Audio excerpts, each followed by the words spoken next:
Francia, una nación regida por la grandeza y el imperio que nos ha legado algunos de los mayores logros de la ingeniería de toda la historia. Francia estuvo regida por gobernantes que se arrogaban atributos divinos y que llevaron el arte de la guerra por todos los confines de Europa. Su empeño por la perfección obligaba a sus construcciones a adoptar proporciones inimaginables. Notre Dame es una estructura de una innovación portentosa. Pero su retorcida extravagancia los condujo a la revolución, llevando al imperio al borde de la ruina. De aquel caos surgió un conquistador histórico. Napoleón era una fuerza de la naturaleza. Su único objetivo, un imperio a la altura de Roma.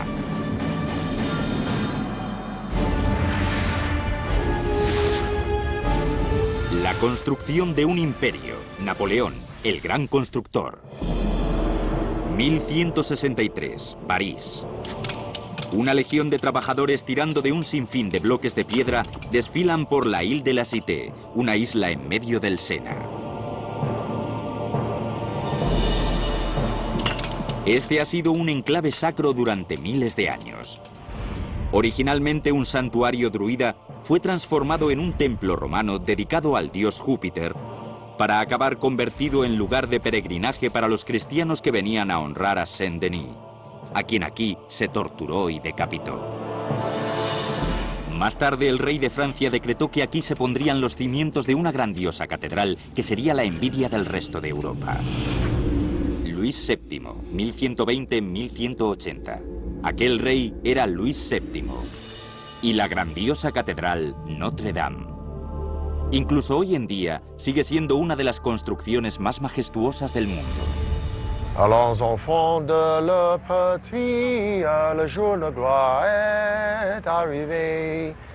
The day of glory is Ha llegado el día de la gloria. Hola, soy Peter Weller. Me aprendí la marsellesa, quizá el himno nacional más apasionado del mundo, hará unos 15 años cuando me propuse pasar una temporada recorriendo las calles de París y volver sobre los pasos de la Revolución Francesa. Pero el legado directo de la Revolución Francesa no fueron ni mucho menos días de gloria, sino un reino de terror reaccionario que sumió a Francia en un caos político salpicado de cadáveres decapitados. Un caos del que acabaría surgiendo Napoleón. La democracia vendría más adelante. Aunque, si los cimientos de las democracias están cubiertos de sangre, también lo están de belleza. Y la de Francia perdura a través de su innovación en las artes y las ciencias, en su música, su gastronomía, su idioma, su pintura, su literatura y su poesía, pero también en su arquitectura y urbanismo y en su incomparable capacidad para construir catedrales. La palabra catedral no solo se refiere a cualquier iglesia grande. Viene de la palabra cátedra, el púlpito del obispo o el arzobispo, el representante del papa en una parroquia o distrito. Esta es la Catedral de París, Notre Dame de París, Nuestra Señora de París, en honor a la Virgen María. No está mal, ¿eh? De hecho, es una de las iglesias más famosas del mundo. Muchos años antes, a comienzos de la Edad Media, el estilo preferido para las iglesias era el románico, que tomaba elementos romanos como las columnas y los capiteles. Las iglesias románicas eran poco elevadas y extendían su planta a lo ancho de gruesos muros, minúsculas ventanas, bóvedas de cañón y arcos de medio punto. Incluso la escultura era maciza y austera, pero la capacidad de aquellas iglesias era limitada y el obispo de París, Maurice de Sully, no solo quería llenar su iglesia con miles de fieles, quería que ésta inspirara respeto. De Sully era considerado como un icono cristiano en Francia. Tras años de sangrientas contiendas, él y Luis VII buscaban consolidar su control sobre los terrenos feudales del país. La gran catedral sería la piedra angular de aquel nuevo régimen, un símbolo de su formidable autoridad. Sería una construcción nunca vista antes en el mundo. Maurice era el obispo de París en un momento en que la ciudad era todo un polvorín. Luis VIII había fijado en París la capital del reino. Maurice quería un edificio que respondiera a aquel estatus de la ciudad y que fuera digno de hombres de tal riqueza y poder.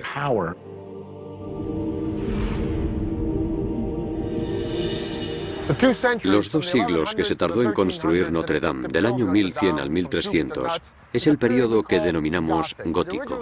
En origen, gótico era un término peyorativo, pero no tiene nada que ver con esos chicos que van vestidos de negro y se maquillan la cara. Su significado original se refería a los godos, a los bárbaros. Se trata de un estilo majestuoso, lleno de elevados chapiteles decorativos, estrechas ventanas ojivales, rosetones y vidrieras tintadas, todo ello soportado por monumentales pilares en el interior de sus gigantescas naves. Todo en el gótico es vertical. Una de las características del gótico es el concepto del espacio, de la escala. Además, el énfasis en la iluminación, tanto de la estructura como del interior, a través de las vidrieras tintadas, ofrecía a los fieles una nueva visión, una nueva imagen del cielo. Notre Dame tendría la extensión de un campo de fútbol y sus muros superarían los 30 metros de alto. Sería tan grande que engulliría la antigua iglesia de Desully, que siguió dando la misa durante los primeros años de la construcción de Notre Dame. Los andamiajes permitían subir las herramientas y materiales más pesados, como los puntales de madera y los mampuestos para armar las bóvedas. Para izar grandes pesos, se recurría a una ingeniosa grúa accionada a mano que se montaba encima de los andamiajes. 1 o 2 hombres se montaban en la grúa y subían los materiales, un poco como en las ruedas de los hámsteres. Miles de trabajadores dedicaron toda su vida a la construcción de estos muros.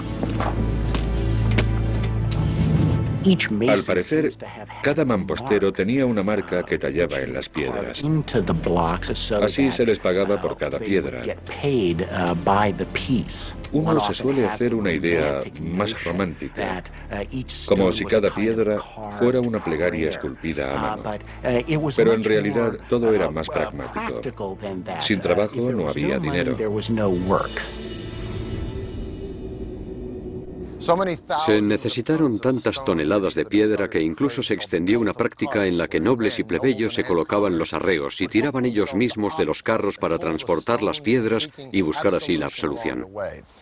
Al contrario que en Roma, en el Renacimiento e incluso en la actualidad, donde la arquitectura responde a proporciones matemáticas, en el gótico la construcción era acumulativa. Algunas de las iglesias se dibujaban en el mismo suelo y se les iban añadiendo alturas.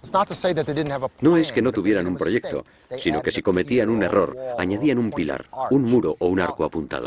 El problema fue que, además de la tremenda presión ejercida por el peso de las piedras, puesto que se construía en vertical, también había que tener en cuenta la presión del viento. Se vieron obligados a buscar una nueva solución arquitectónica, una estructura novedosa, el arco arbotante. El arbotante es una especie de medio arco que desplaza el peso hacia afuera y hacia abajo. Notre Dame era tan majestuosa que inició una moda de edificios góticos por todo el norte de Europa antes incluso de haber sido terminada. Antiguamente, los arquitectos miraban hacia arriba y siempre se topaban con el mismo problema, la gravedad. El peso aplastante de una techumbre de piedra ejercía una presión excesiva en los muros. Lo que quizá se concibiera como un ingenioso tipo de andamiaje para apuntalar los muros permitió a los arquitectos posteriores proyectar sus fantasías de elevación, pasando a ser considerado un elemento constructivo más.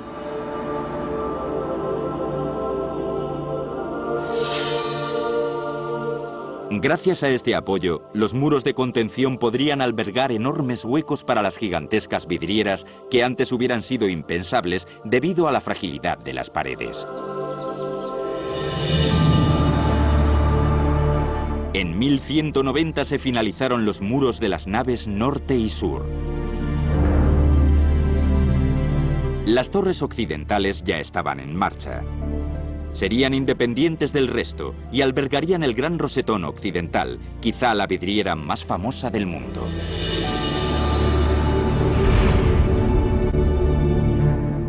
En 1196, a pesar de su deteriorada salud, de Sully estaba decidido a hacer de Notre Dame la catedral más extraordinaria de Europa, aunque él no estuviera allí para verlo.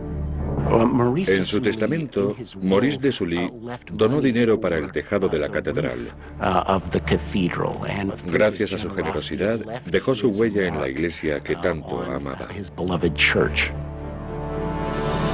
La catedral de Notre Dame se terminó a mediados del siglo XIV, casi 200 años después de la colocación de la primera piedra. Era el símbolo de un imperio en alza. Su grandeza y su belleza eran un presagio del poder y la gloria que estaban por llegar.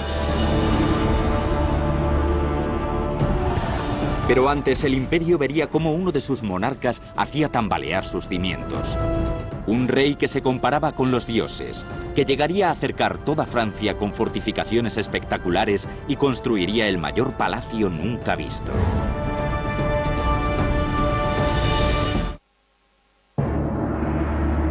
(1648). Francia tiene una nueva familia real, la Casa de los Borbones. El país acaba de dejar atrás siglos de sangrientas contiendas y devastadores brotes de peste. El nuevo rey ni siquiera había cumplido los 10 años. Su nombre era Luis XIV. Luis subió al trono en una época en la que los nobles, que habían perdido su pulso por el poder, no estaban dispuestos a olvidar. Con un niño al mando vislumbraban una oportunidad. La sublevación de los nobles obligó al joven Luis y a su familia a esconderse hasta que pudieron recuperar el control. Y Luis juró que nunca dejaría que su autoridad fuera puesta en entredicho. Luis XIV, 1638-1715. A medida que el niño crecía, también lo hacía su afamado gusto por la extravagancia, en especial por los gigantescos proyectos arquitectónicos. Luis estaba decidido a construir un monumento no a Dios, como podía ser Notre Dame, sino a sí mismo. En un cambio radical con el pasado, Luis se hizo con el control absoluto al llevar la corte fuera de París, hasta un pequeño pueblo a 21 kilómetros al sur, un pueblo llamado Versalles.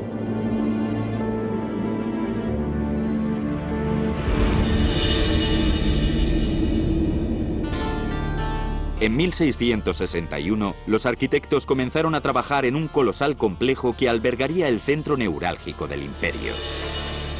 Luis XVI quería conseguir logros espectaculares, quería obras de ingeniería y arquitectónicas espectaculares. El propio Versalles es una declaración de intenciones, la imagen de lo que él proyectaba para el mundo entero. Quería el poder supremo. Versalles. Fue aquí donde las enormes pelucas y las delicias de hojaldre se elevaron a la categoría de arte. 700 salas, 2000 ventanas, 1250 chimeneas, 1800 acres de jardín, 1400 fuentes. Para Luis XIV, estos aposentos no eran solo su hogar, también eran su despacho. Porque si uno es rey, no tiene que ir al trabajo, el trabajo viene a uno. Al fin y al cabo es el hombre que dijo, «L'État c'est moi», el Estado soy yo. ¿Y qué mejor lugar para un ego de tal calibre que una casa con un vestíbulo hecho totalmente de espejos? En Versalles, un paseo por la alfombra roja era más bien una maratón. En 1862 se concluyó la construcción de lo que se convertiría en el símbolo del poder y la gloria del antiguo régimen. Sus fuentes y jardines eran los más bellos que el mundo había contemplado jamás, pero necesitaban agua. Para resolver este problema, Luis encargó la construcción del que quizás sea su mayor logro en ingeniería, la máquina de Marly. Una enorme estación de bombeo ideada para llevar el agua del Sena casi 5 kilómetros colina arriba, hasta sus amadas fuentes. Inaugurada por Luis en 1684, la máquina de Marly era una obra de arte de la ingeniería hidráulica. Se servía de la corriente del Sena para hacer girar 14 gigantescos tornos capaces de suministrar cerca de 380 litros de agua al día.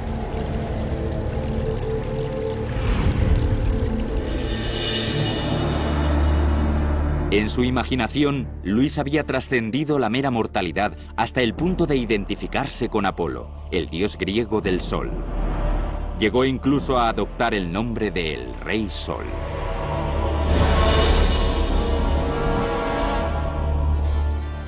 Una vez conquistado el poder absoluto dentro de sus fronteras, Luis XIV fijó sus miras en los países vecinos.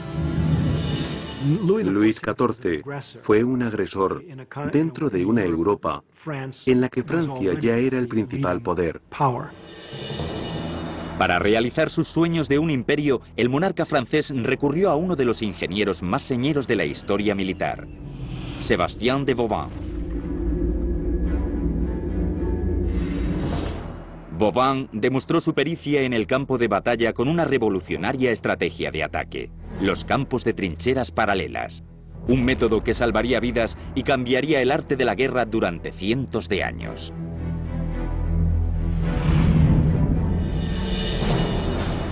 En 1673, Vauban sometió su método de las trincheras a la prueba definitiva.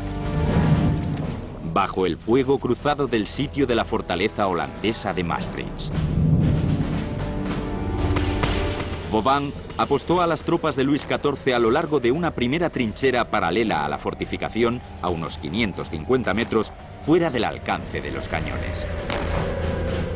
Las trincheras paralelas fueron avanzando hasta que la artillería francesa estuvo lo suficientemente cerca como para poder abrir brechas en los muros del fuerte enemigo.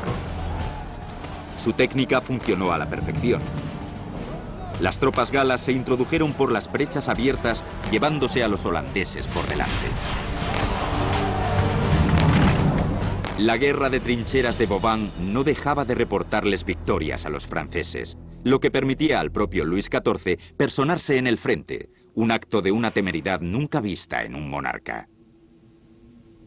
Vauban le ofreció la posibilidad de ganar la guerra. Los más bellos ataques elaborados por Vauban eran los que el rey presenciaba en persona. Cada primavera, el monarca solía guiar a su ejército hacia el asedio de enclaves fronterizos, llevándose a gran parte de la corte consigo, incluida su consorte y su amante. Las tácticas de asedio de Vauban ayudaron a Luis XIV a ampliar las fronteras de Francia. Su genio defensivo construyó y reconstruyó 300 fuertes en torno al país para bloquear por completo las posibles ofensivas extranjeras.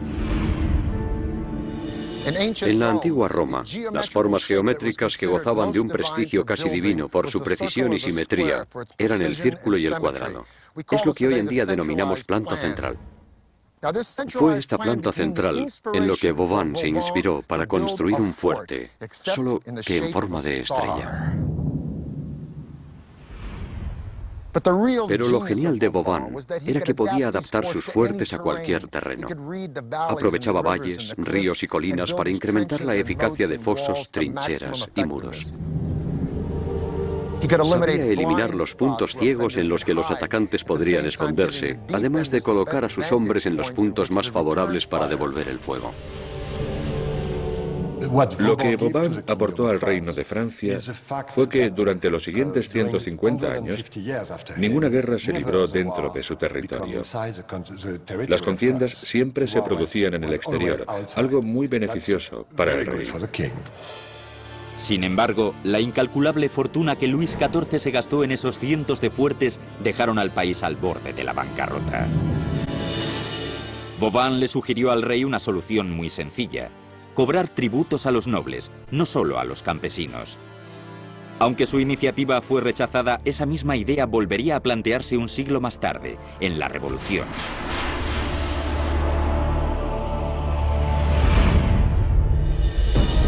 Pero en aquel momento Luis XIV era el monarca más poderoso sobre la faz de la tierra. Con su expansión europea en marcha, se propuso dominar los mares mediante un corredor que uniría el Atlántico con el Mediterráneo. Un corredor que nadie creía fuera posible construir.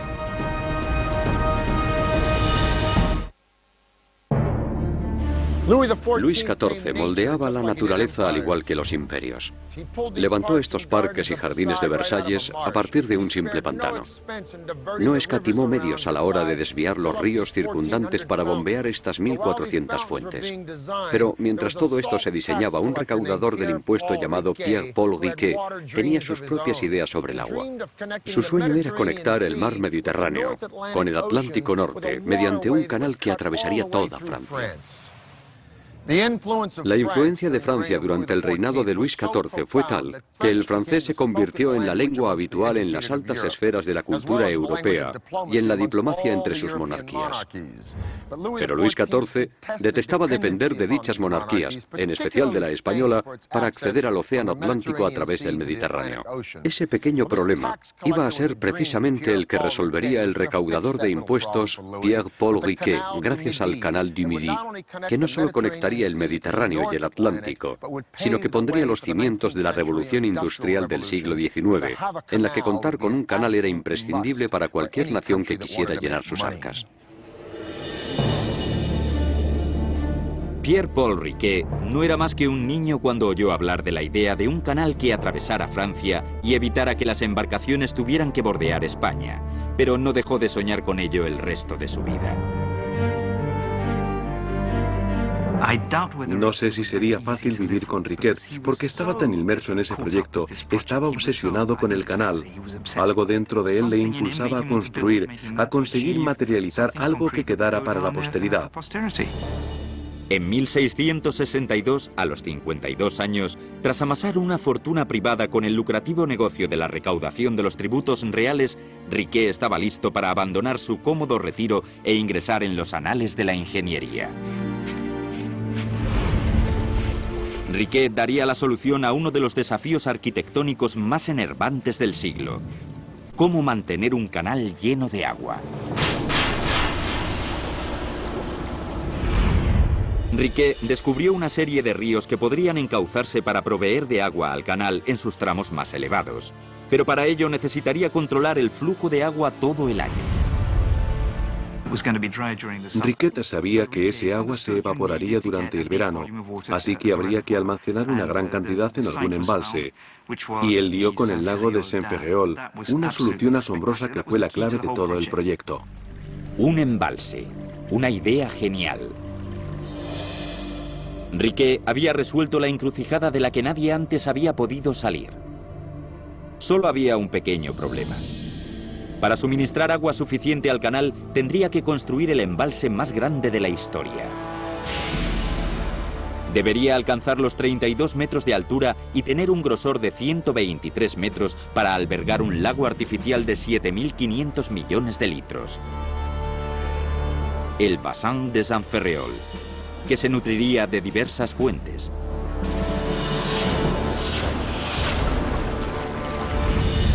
Aquello podría sonar bien sobre el papel, pero solo había un hombre en el mundo con suficiente dinero como para sufragar el aventurado proyecto de Riquet. Para llegar hasta el rey, Riquet tuvo que pedir audiencia con su todopoderoso ministro de Finanzas, Jean-Baptiste Colbert.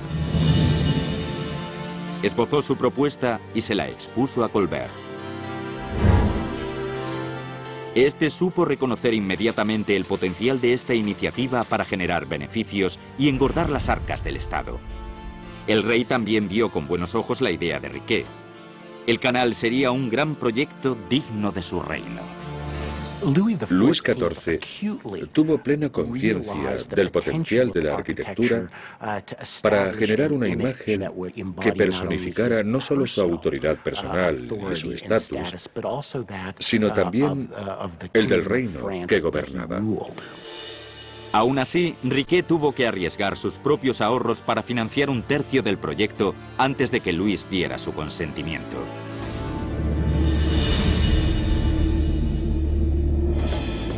En 1666, sin conocimientos previos de ingeniería, Riquet se lanzó a la osada tarea de construir su gigantesco canal. Comenzaron los trabajos de construcción del embalse de Saint-Ferréol, una empresa que duraría 4 años. Mientras el embalse y el sistema de afluentes ya estaban en marcha, el 17 de noviembre de 1667 se comenzó a excavar el propio canal en Toulouse. En enero de 1668 eran 2.000 los trabajadores que participaban en el proyecto, cifra que alcanzó los 12.000 en las fases de mayor actividad. Se llegaron a emplear a 600 mujeres debido a la escasez de jornaleros. Para asegurarse una mano de obra numerosa y de fiar, Riquet ofreció unas pagas superiores a la media, facilitó alojamientos asequibles e incluso vacaciones y bajas por enfermedad. Introdujo un avance de lo que sería la seguridad social. Los jornaleros tenían permisos remunerados, algo totalmente inaudito en aquella época, así que se podría decir que se adelantó a su tiempo. Pero claro, tenía que ser capaz de terminar el proyecto a tiempo. La envergadura del proyecto de Riquet y la generosidad de sus condiciones laborales no tardaron en suscitar críticas. Los contrarios al canal acusaron a Riquet de despilfarrar los caudales públicos para su gloria personal en una empresa condenada al fracaso. Incluso el propio Colbert comenzaba a tener sus dudas. En 1677, tras 10 años de trabajos, el proyecto se topó con un problema más a medida que el canal se acercaba a la ladera sur de la cordillera de Enserun. Riquet planteó una arriesgada solución. Construiría el primer túnel navegable del mundo. Y para ello utilizaría explosivos. Cuando los rumores sobre el plan de Riquet llegaron a París, el pánico hizo presa de Colbert. Decretó la suspensión de todos los trabajos en el canal hasta que un grupo de expertos estudiara la idea. Si se aprobaba, el sueño de Riquet se haría realidad. Si se rechazaba, toda una década de trabajo y todos los millones de Riquet habrían sido en balde. 1677. El Canal du Midi, en el sur de Francia. Uno de los hitos de la ingeniería fluvial está al borde del desastre. Tras 10 años de denodados esfuerzos, Pierre-Paul Riquet se arriesgaba a perderlo todo. Cuando la noticia de que Riquet planeaba atravesar una cordillera de montañas llegó a París, el ministro de Finanzas, Jean-Baptiste Colbert, ordenó paralizar el proyecto y someter a examen lo que él pensaba era una idea inviable: usar explosivos para construir el primer túnel navegable del mundo. El trabajo de toda una vida y la fortuna personal de Riquet pendían de un hilo. Colbert le dijo que no creían que aquello fuera a funcionar. Riquet incrementó el número de trabajadores y trabajadoras, y cuando se presentó el inspector, creo que a las 2 semanas, pudo ver que habían sido capaces de atravesar la montaña y comprobar que el túnel era practicable.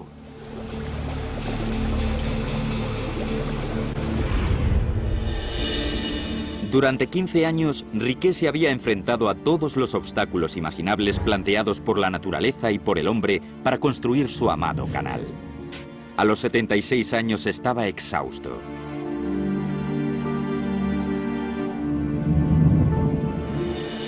El 1 de octubre de 1860, Riquet, gravemente enfermo y postrado en la cama, llamó a su hijo y le preguntó: «¿Où est le canal? ¿Dónde está el canal?». Su hijo le respondió que ya estaba a menos de 5 kilómetros del mar. El canal se dio por finalizado 8 meses después de la muerte de Riquet. 8 meses impidieron a su creador ver su obra finalizada.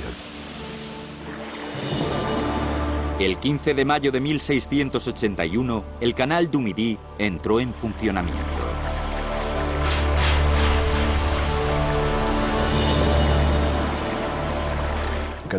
El Canal du Midi es una obra maestra, la solución para el transporte fluvial en Francia. La mejor opción incluso hoy día. El Canal du Midi fue una obra pionera. Luis XIV, 1638-1715.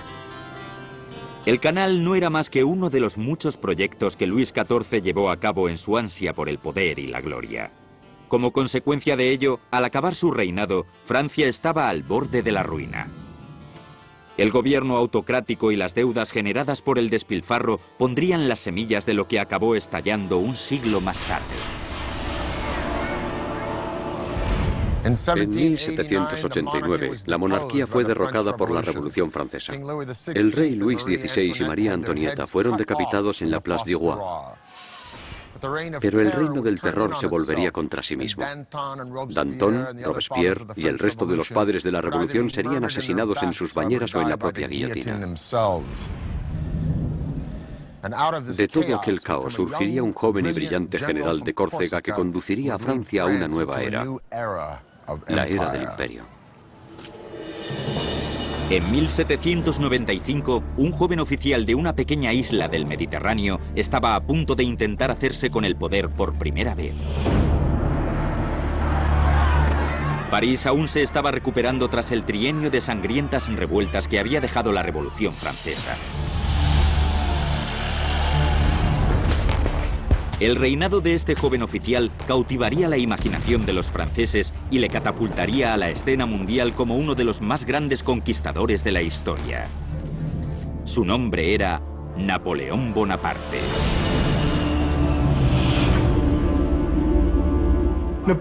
Napoleón era una fuerza de la naturaleza. Llevaba la osadía en la sangre. Se supo imponer a Europa con tal poderío que entró en los anales de la historia junto a Julio César y unos pocos elegidos. La ascensión de Napoleón fue meteórica. En solo un año pasó de jefe del ejército en el interior a comandante en jefe del destacamento en Italia. En 1796, Austria atacó a las tropas galas en Italia. Napoleón logró convertir a un escuadrón hambriento y desmotivado en un verdadero ejército. Fue venciendo batalla tras batalla a los austríacos hasta hacerse con la mayor parte del norte de Italia y someter a la tranquila República de Venecia. A su regreso a París, Napoleón fue recibido como una estrella y comenzó a hacerse con el mando, aunque tras 10 años de sangre y vísceras, parisinos y franceses le acogieron con los brazos abiertos. En 1804, Napoleón fue coronado emperador en Notre Dame. Se dice que en uno de los primeros bocetos que Jacques-Louis David hizo del acto, Napoleón le quitaba la corona al Papa para ponérsela sobre su cabeza. Durante la coronación se volvió hacia su hermano y le dijo: «Ojalá papá me viera ahora». Con este descomunal ego, es curioso que Napoleón fuera reacio a erigir monumentos a su persona. Tan solo lo hizo una vez.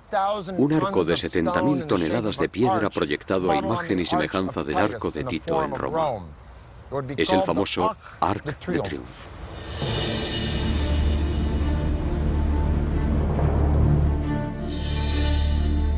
En 1809, Napoleón decidió que sería el arquitecto François Salgrand quien diseñaría su Arco del Triunfo.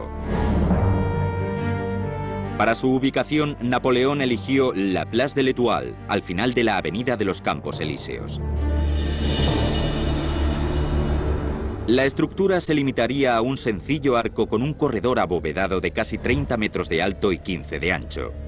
En total, tendría una altura de 50 metros y una anchura de 45, el doble que su fuente de inspiración en el Foro Romano.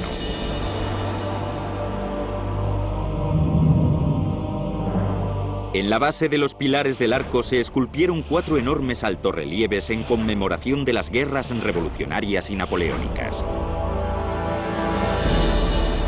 La visión de un arco de semejante majestuosidad, erigido como una corona en lo alto de la más célebre calle de París, infundiría el respeto del poder y la gloria.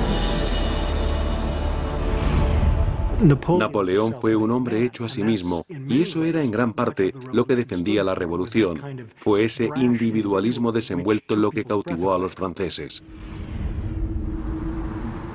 En 1812, cuando Napoleón había conquistado la mayor parte de Europa, se topó con la horma de su zapato al intentar invadir Rusia.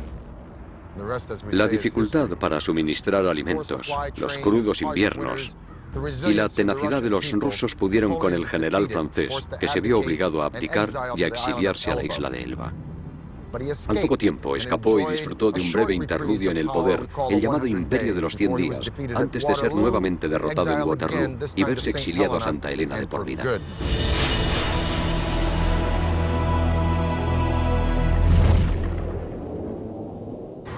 Quizá por el respeto reverencial que los franceses sentían por Napoleón, siguieron trabajando en el Arco del Triunfo hasta su finalización en 1836.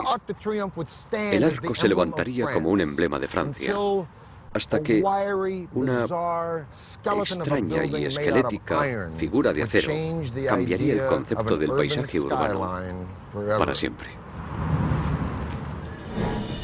El Arco del Triunfo se cerniría sobre París otros 50 años antes de sucumbir a una torre que cautivó la imaginación del mundo. En 1889, París vería nacer uno de los monumentos más memorables y sobrecogedores del mundo: la Torre Eiffel. Tras la caída de Napoleón, Francia sobrevivió a 3 sangrientas revueltas en una turbulenta transición desde las monarquías e imperios hasta la democracia.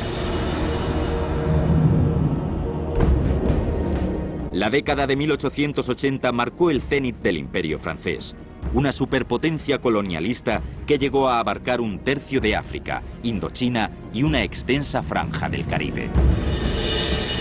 La Exposición Universal de París de 1889 fue concebida para celebrar el centenario de la Revolución y establecer una nueva y gloriosa época para Francia.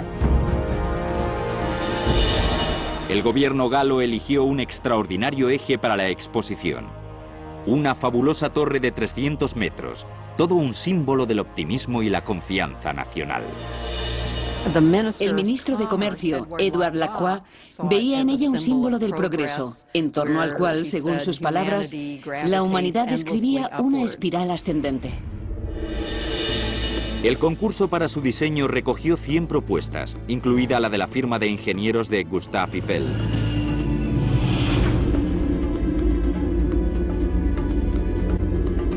Desde los años 30 se había intentado construir una torre de ese tipo, pero sin ningún éxito.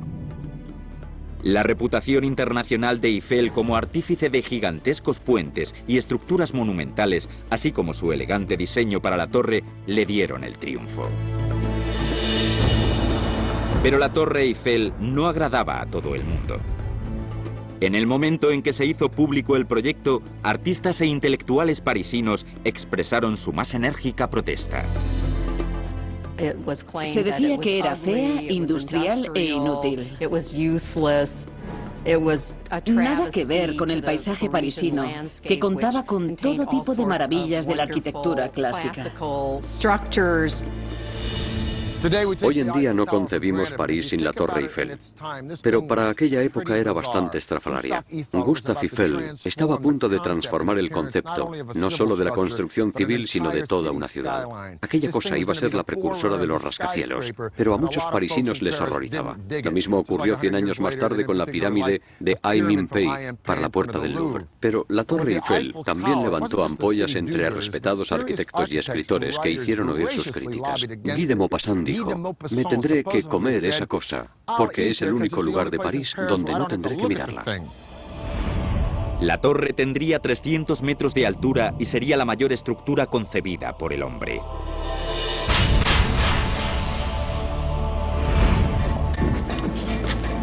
Cuando en enero de 1887 Eiffel excavó en el campo de Marte, en la orilla izquierda del Sena, se encontró con el primer problema. Las muestras del suelo donde se ubicarían los 2 pilares eran húmedas y poco consistentes. Un escollo importante para una estructura de 7.000 toneladas.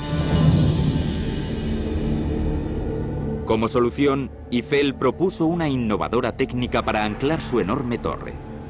En los cimientos de la orilla hizo enterrar cámaras de hierro herméticas, o caissons, para que los obreros pudieran excavar bajo el nivel del agua hasta encontrar una base de material sólido. Los cimientos se construyeron en diagonal para que las 4 colosales columnas ejercieran su empuje en los ángulos adecuados de los bloques de cimentación. Eiffel demostró su genio para la innovación con su diseño de los asentamientos cilíndricos que soportarían las columnas.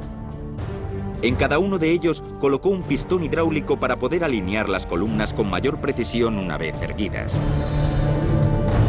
Pero Eiffel aún tenía que enfrentarse al mayor de los retos: el viento. Y su solución sería determinante en todos y cada uno de los rascacielos que se construirían a continuación. Todos los grandes arquitectos del siglo XX seguirían sus pasos. Eiffel era una autoridad en los estudios de aerodinámica de bastidores en altura, pero incluso él estaba construyendo sobre la nada. Eiffel se sirvió de una serie de pilares entramados diseñados al milímetro para que sus bordes curvados hacia adentro mitigaran los efectos del viento. Según su diseño, la torre nunca oscilaría más de 10 o 12 centímetros por mucho que soplara el viento.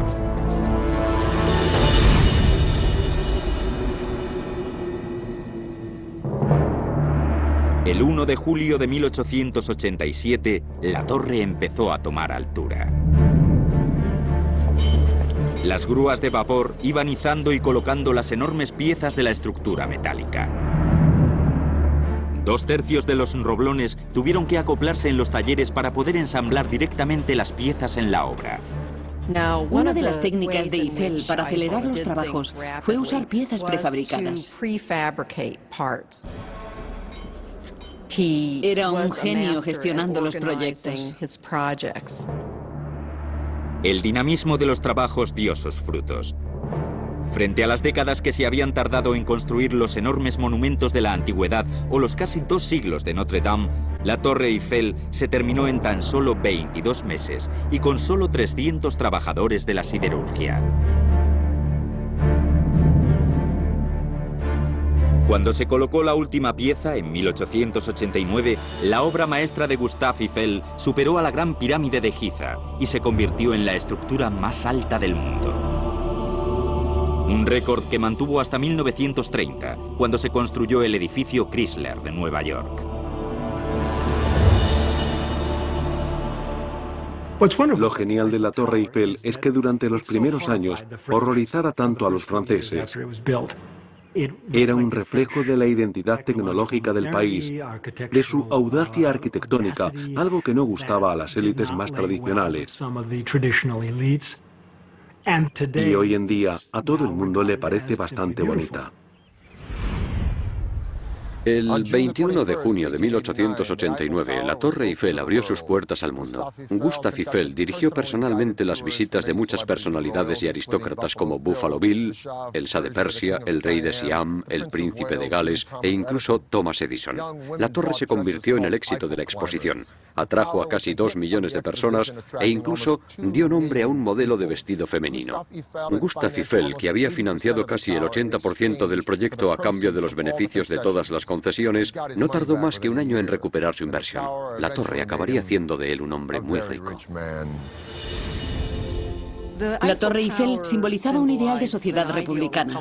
Estaba hecha de muchas piezas muy pequeñas que se interconectaban y se apoyaban las unas a las otras. De alguna manera, representaba una analogía de la sociedad republicana, en la que todo el mundo, todas las clases sociales, se apoyan mutuamente en un gobierno democrático, respaldándolo y sacándolo adelante.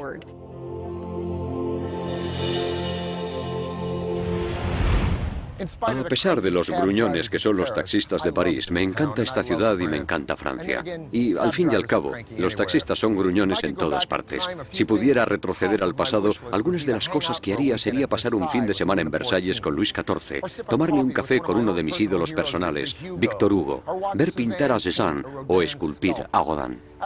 Pero como no puedo, me contento con tomarme mi café admirando el rosetón de Notre Dame, las vidrieras de la Catedral de Chartres o divisando la Torre Eiffel y preguntándome cómo lograron que ni siquiera en los mayores puntos de presión esa cosa llegue a soportar 1 kilo por centímetro cuadrado. La elegancia, el estilo y la sofisticación de los franceses ha pervivido desde Carlomagno hasta el siglo XXI. ¿Cómo lo han hecho? Hay quien dice que es arrogancia, pero yo creo que es confianza. Vive la France. Desde la ciudad de las luces, Peter Weller.